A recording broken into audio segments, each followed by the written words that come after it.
हाय दोस्तों, कैसे हैं। आज के ऑनलाइन क्लास में आपका स्वागत है। कहना है लगा दो आग पानी में जवानी उसे कहते हैं, छीन लो सिलेक्शन कहानी उसे कहते हैं। उस दिन के क्लास में आपको पढ़ाया गया था लिपि के बारे में डीपली आपको नॉलेज मिला था। आज के क्लास में आप देखेंगे विभिन्न भाषाओं की लिपियाँ क्या हैं तथा भाषाएँ, जैसे मानक भाषाएँ हुई, राष्ट्रीय भाषाएँ हुई, अंतर्राष्ट्रीय भाषाएँ, मातृभाषा क्या होती, इन सब के बारे में डीपली चर्चा होगी। तो कहना है जो पानी से नहाएगा वो लिबास बदलेगा, जो पसीने से नहाएगा वो इतिहास बदलने देगा। तो इसलिए दोस्तों लगातार मेहनत, जी तोड़ मेहनत करते रहिए। आइए उसके बाद अगले एपिसोड में चलते हैं इस कड़ी में। तो उस दिन हुआ था क्या, लिपियाँ के बारे में आपको चर्चा किया गया था कि ये लिपियाँ क्या हैं। हमने बताया था भाषा क्या है, विचार अभिव्यक्ति का साधन है। भाषा क्या है, भाषा जो है हमारी वो विचार अभिव्यक्ति का साधन है। विचार अभिव्यक्ति का साधन है भाषा दोस्तों, विचार अभिव्यक्ति का साधन है। यानी मनुष्य जिस साधन के द्वारा, जिस माध्यम के द्वारा अपने मन के भावों को प्रकट करता है उसे हम कहते हैं भाषा। तो भाषा को कैसे हम प्रकट करेंगे, भाषा को हम कुछ विशेष सिंबल द्वारा, संकेतों द्वारा प्रकट करते हैं, जिसको ही हम लिपियाँ कहते हैं। तो हिंदी में प्रमुख लिपियाँ देखिए, लिपि चिन्ह क्या हैं इसको हम देखते हैं। जैसे हमने कहा, देखिए आ दीर्घ आ, ई दीर्घ ई, उ दीर्घ उ, उसके बाद री, ए आए, ओ आओ। दोस्तों तो देखिए इसकी लिपि ये होती है, यानी प्रत्येक अक्षर के ऊपर, प्रत्येक वर्ण के ऊपर ये चिन्ह लगा होता है। जैसे यहाँ, यानी इसकी हम कहें कि कोई लिपि नहीं है, आपको कोई लिपि नहीं मिलेगी, लेकिन इसको ही हम कहते हैं लिपि। लिपि क्या है, इसका चिन्ह, आ का चिन्ह क्या है, मात्राएं आगे क्या है, ये हैं। तो यही लिपियाँ हैं। और छोटी ई की मात्रा क्या है, यानी लघु ई की मात्रा ये है। उसके बाद दीर्घ ई की ये है। और देखिए इसकी ऊ की लिपि क्या है, ये है। दीर्घ ऊ की लिपि ये है, ये। और री की है ये, और ए की है ये। उसके बाद आई की है ये, ओ की है ये, आओ की है ये। तो आशा करता हूँ कि आपको समझ में आएगा। यानी हिंदी में कितने मूल स्वर हैं, मूल स्वर 11 हैं और इनकी लिपियाँ भी कितनी हैं, यानी 10। इसको छोड़कर 1 2 3 4 5 यानी ये हो गई। अब चलते हैं नेक्स्ट, कुछ भाषाओं की लिपियाँ जो आपके एग्जाम में पूछा जाता है कि जैसे आप बताइए हिंदी भाषा की लिपि क्या है। तो आप जाहिर सी बात जानते हैं कि आर्टिकल 343 में इंडियन कॉन्स्टिट्यूशन के 343 अनुच्छेद में राष्ट्र की भाषा, भारत की भाषा क्या है, हिंदी है। उसके बाद क्या है, लिपि देवनागरी होगी। और देखिए दोस्तों तो लिपि हिंदी क्या हो जाएगी, देवनागरी। तो ऐसे हिंदी भाषा की लिपि क्या हो जाएगी, देवनागरी। और एक बात दोस्तों, सभी लिपियाँ किस लिपि से, उस क्लास में हमने बताया था निकली हुई हैं। सभी लिपियाँ निकली हुई हैं ब्राह्मी लिपि से। लिपियों की जननी किसको कहते हैं, ब्राह्मी लिपि को। जैसे हमने कहा अंग्रेजी भाषा की लिपि क्या है, विभिन्न भाषाओं की लिपियाँ। अंग्रेजी भाषा की लिपि क्या है, तो आप कहेंगे रोमन, आप कहेंगे रोमन। हमने कहा हिंदी भाषा की, तो ये आप जानते ही हैं, कमेंट सेक्शन में छाप देना। इसके बाद संस्कृत भाषा की लिपि क्या है, संस्कृत भाषा की लिपि है बेटा देवनागरी। और उसके बाद चलते हैं आगे। जैसे हमने कहा असमिया, एक भाषा असमिया, इसकी लिपि क्या है, इसकी लिपि भी यही है। कुछ ऐसे हैं कि भाषा के आधार पर लिपियाँ भी होती हो, जैसे उड़िया, इसकी भी लिपि यही है। और बात करें पंजाबी की, पंजाबी भाषा की लिपि क्या है, पंजाबी भाषा की लिपि गुरुमुखी है। ये हुई बात। अब पूछते हैं सर्वप्रथम ब्राह्मी लिपि में जो हिंदी भाषा है इसकी लिपि क्या है, देवनागरी। ब्राह्मी लिपि में देवनागरी लिपि, उसके बाद संस्कृत लिपि, यानी जितनी लिपियाँ आती हैं ये सबका समावेश होता है। इसमें विश्व की प्रत्येक लिपियां कहाँ से निकली हैं? ब्राह्मी लिपि से। और एक खास बात आपके क्वेश्चन पूछता है एग्जाम में कि अशोक के शिलालेखों को जेम्स प्रिंसप ने 1837 ईस्वी में किस लिपि में पढ़ा था? तो ब्राह्मी लिपि में पढ़ा था। क्यों? क्योंकि सबसे प्राचीन लिपि है और इसी से सभी लिपियां निकली हुई हैं। तो किस लिपि से पढ़ा था? ब्राह्मी लिपि से। तो यानी लिपियों के बारे में जानेंगे ब्राह्मी लिपि। ब्राह्मी लिपि जो है सभी लिपियों की जननी है, लिपियों की जननी। और इसके बाद हम आ जाते हैं, उस दिन की क्लास में हुआ था भाषा, भाषा प्रकट करने के माध्यम लिपियां हो गई। अब देखते हैं और क्या है, भाषाएं क्या हैं, भाषा के विभिन्न रूप क्या हैं, भाषा के प्रकार उस दिन चर्चा हो गई थी। तो आज फिर से कुछ डिस्कशन कर लेते हैं भाषा के विविध रूपों की। चलते हैं नेक्स्ट।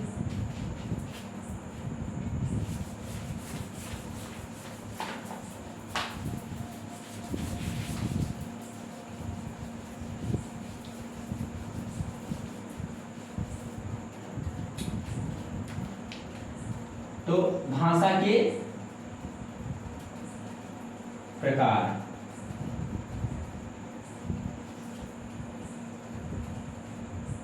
कि उस दिन की चर्चा हुई थी। आप बताएंगे भाषा के कितने प्रकार हमने बताया था? भाषा के प्रमुख 3 प्रकार बताया था, लिखित भाषा, मौखिक भाषा और सांकेतिक भाषा। एक फर्स्ट बताया था लिखित भाषा। मनुष्य किसके द्वारा अपने मन के भाव को व्यक्त करेगा? या तो लिखित रूप में प्रकट करेगा, या तो क्या होगा मौखिक रूप में, और या तो संकेतों के माध्यम से। मौखिक रूप में या तो संकेतों के माध्यम से, यानी सांकेतिक भाषा। तो ये चर्चा हुई थी। और उसके बाद अब देखते हैं भाषा के प्रकार, ये हो गया। उसके बाद भाषा के विभिन्न रूप क्या हैं? भाषा के विभिन्न रूप क्या हैं? भाषा के विभिन्न रूप, यानी विविध रूप, विभिन्न रूप इसको कह सकते हैं। तो भाषा के विभिन्न रूपों में आता है मानक भाषा, राष्ट्रभाषा, मातृभाषा और अंतरराष्ट्रीय भाषा, राजभाषा। ये सब क्या है अब देखेंगे, एक एक के बारे में हम डीपली चर्चा करेंगे कि राजभाषा क्या होती है, मातृभाषा क्या होती है, अंतरराष्ट्रीय भाषा क्या होती है, ये सब के बारे में हम चर्चा करेंगे। तो चलते हैं आगे।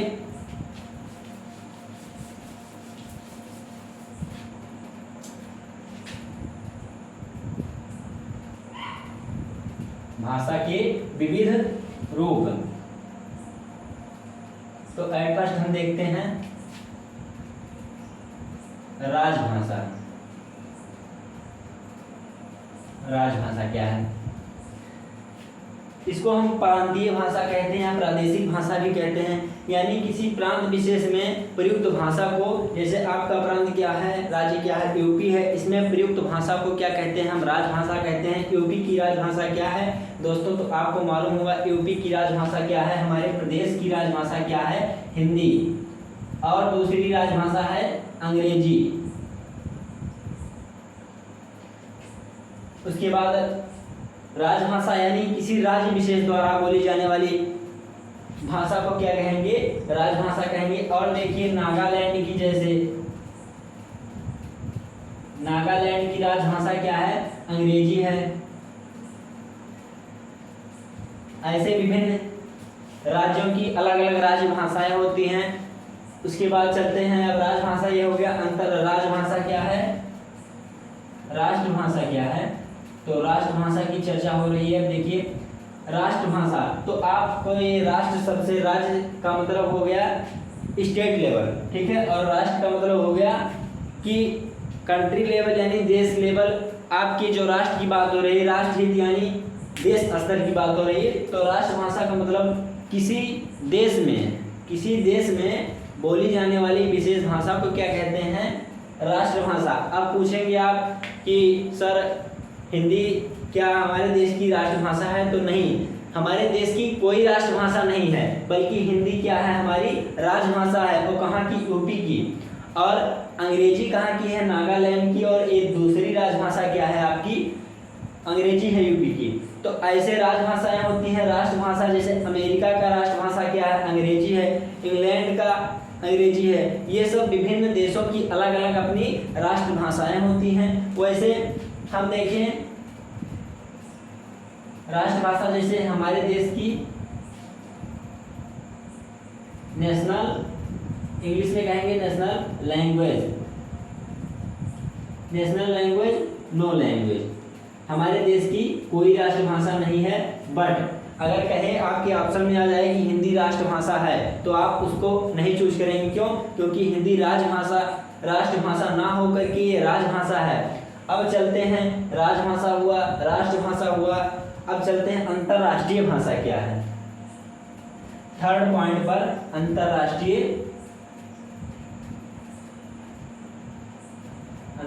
भाषा। अंतरराष्ट्रीय का मतलब होता है इंटरनेशनल लेवल, यानी किन्हीं दो देशों या दो से अधिक देशों के मध्य आसपास के प्रयुक्त की जाने वाली भाषा को क्या कहते हैं? अंतरराष्ट्रीय भाषा। हमने कहा जैसे India VS Pakistan, India VS America, इन दोनों के मध्य आपसी बातचीत है, जो लैंग्वेज इस्तेमाल की जाएगी उसे हम कहेंगे भैया अंतरराष्ट्रीय भाषा। तो जाहिर सी बात है ये कॉन्सेप्ट आपको क्लियर हो गया होगा। अब चलते हैं नेक्स्ट टॉपिक, अगली भाषा पे, मातृभाषा। मातृभाषा क्या है ये देखेंगे।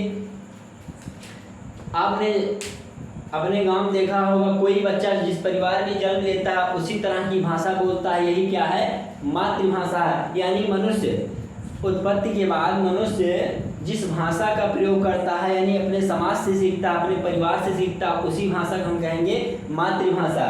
तो देखिए मातृभाषा जैसे हम कहते हैं,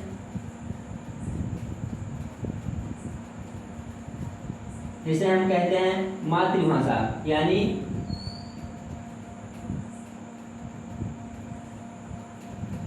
जो भाषा परिवार या आस पास से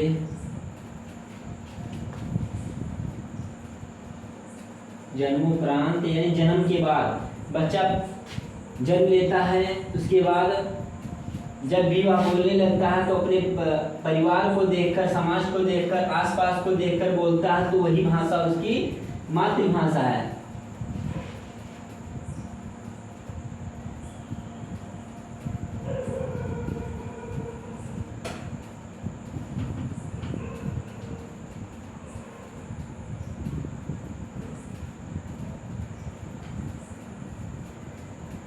मातृभाषा है।